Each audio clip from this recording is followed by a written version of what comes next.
Hi friends, அஸ்லாம் வலைக்கம். எல்லோரும் நல்லா இருக்கீங்களா? இன்றைக்கி விரும்பி உண்ணலாம் சேனலில் கம்மன்னு எறா தொக்கு எப்படி பண்ணுறதுன்னு பார்க்கலாம். நல்லா டெம்டிங்காக இருக்கும், கண்டிப்பாக செஞ்சு பாருங்கள். இப்போ வாங்க இந்த எறா தொக்கு எப்படி பண்ணுறதுன்னு பார்க்கலாம். ஒரு கடாயை வச்சுக்கோங்க. இதில் 5 டேபிள் ஸ்பூன் அளவு நம்ம நல்லெண்ணெய் சேர்த்துக்கலாம். எண்ணெய் நல்லா காஞ்சதுக்கப்புறமா ஒரு 1/4 டீஸ்பூன் அளவு சோம்பு சேர்த்துட்டு ஒரு கொத்து கருவேப்பிலை சேர்த்துட்டு நல்லா பொரிய விடுங்க. நல்லா சோம்பும் கருவேப்பிலையும் பொரியணும், அப்போ தான் நல்லா டேஸ்ட்டாக இருக்கும். இப்போ ஒரு பச்சை மிளகாய் எடுத்து இந்த மாதிரி ரவுண்டாக கட் பண்ணி சேர்த்துக்குங்க. உங்களுக்கு வந்து பச்சை மிளகாய் இந்த எண்ணெயில் வதங்கும் போது நல்லா வாசமாக இருக்கும்.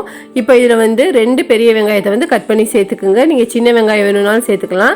சின்ன வெங்காயமாக இருந்ததுன்னா ஒரு 25 வெங்காயத்தை வந்து இந்த அளவுக்கு நல்லா ஃபைனாக கட் பண்ணி சேர்த்துருங்க. இப்போ இதில் வந்து நம்ம ஒரு 1/2 டேபிள் ஸ்பூன் அளவு நம்ம உப்பு சேர்த்து வதக்கிக்கலாம். நம்ம தொக்குங்கிறதுனால வெங்காயத்தை வந்து நல்லா ஃபைனாக சாப் பண்ணிடணும், அப்போ தான் உங்களுக்கு நல்லாயிருக்கும். இப்போ வெங்காயத்தை நல்லா வதக்கி விட்டுட்டு ஒரு மூடி போட்டுட்டு ஒரு 5 நிமிஷம் வச்சிங்க அப்படின்னா உங்களுக்கு வெங்காயம் நல்லா வதங்கிடும். இப்போ வெங்காயம் உங்களுக்கு இந்த அளவுக்கு வதங்கினதுக்கப்புறமா நம்ம இதில் வந்து 1 டீஸ்பூன் அளவு இஞ்சி பூண்டு பேஸ்ட் சேர்த்துக்கலாம். இஞ்சி பூண்டு பேஸ்ட் சேர்க்கும் போது தொக்கு நல்லா டேஸ்ட்டாக இருக்கும். இப்போ இதோட வந்து நம்ம ஒரு 3 தக்காளியை வந்து இந்த மாதிரி நல்லா ஃபைனாக சாப் பண்ணி சேர்த்துக்கிறணும். நல்லா சாப் பண்ணிவிட்டு கையில் இப்படி நல்லா நொறுங்க பிசைஞ்சு விடுங்க, அப்போ தான் உங்களுக்கு நல்லாயிருக்கும். இப்போ இந்த அளவுக்கு இதையும் நல்லா நம்ம வதக்கி விட்டுக்கலாம். இப்போ இதெல்லாம் நல்லா ஒன்று சேர்ந்து வேகிறதுக்காக நம்ம மூடி போட்டு நல்லா இதை வந்து ஒரு 5 நிமிஷம் வந்து மூடி போட்டு வேக வச்சுக்கலாம். நீங்கள் வெங்காயம் தக்காளி வதக்கிட்டு மூடி போடும்போது உங்களுக்கு சீக்கிரமாகவே வெந்துடும். இப்போ இதில் நம்ம மசாலா சேர்த்துக்கலாம்.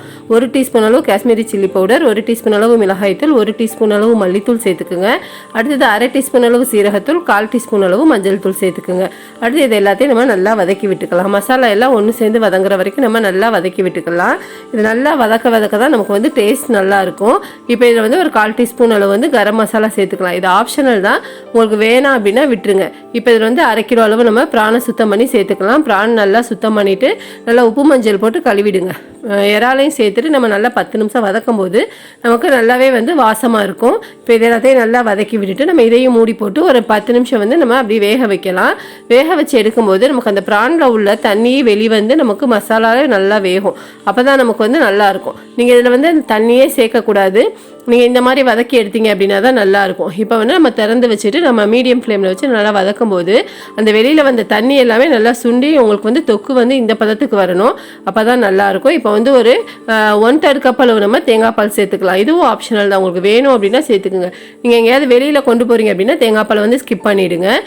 வீட்டில் தான் சாப்பிட்றீங்க அப்படின்னா தேங்காய் பால் ஊற்றி செஞ்சு பாருங்கள், நல்லாயிருக்கும்.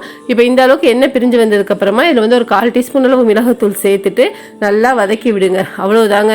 இப்போ இந்த அளவுக்கு எண்ணெய் நல்லா வதங்கி வந்ததுக்கப்புறமா நம்ம மல்லித்தலையும் கருவேப்பிலையும் சேர்த்துட்டு ஃபைனலாக இறக்கிடலாம். சூப்பரான எறா தொக்கு ரெடி ஆகிடுச்சு. கண்டிப்பாக நீங்களும் செஞ்சு பாருங்கள். இந்த மாதிரி டேஸ்டியான ரெசிபிஸ் பார்க்குறதுக்கு விரும்பி உண்ணலாம் சேனலை லைக்ஸாக சப்ஸ்கிரைப் பண்ணி பெல் பட்டன் கிளிக் பண்ணி ஆல் ஆப்ஷனை கிளிக் பண்ணுங்கள். உங்களுடைய ஃப்ரெண்ட்ஸ் அண்ட் ரிலேட்டிவ்ஸ்க்கும் ஷேர் பண்ணுங்கள். தேங்க்யூ.